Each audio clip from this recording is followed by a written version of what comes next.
If the information is confirmed and if indeed it's just sanctions on 4 individuals, clearly that is not going to have any effect, especially for people who don't usually travel to the EU or have assets, or much assets in the EU. So as I said, people were pushing for the oligarchs to be targeted. That apparently is not the case.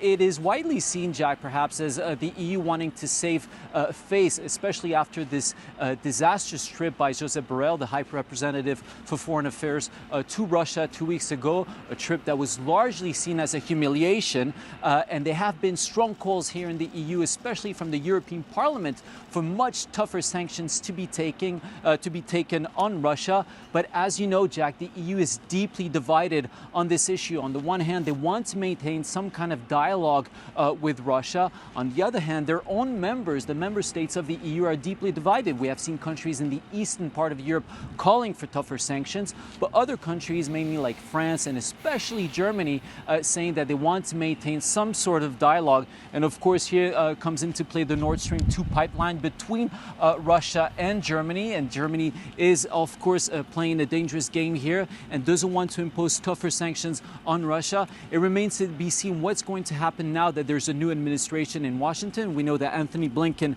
the state secretary, was going to talk to the ministers by video conference. Will it change the stance of the EU towards Russia? That is perhaps too early to say.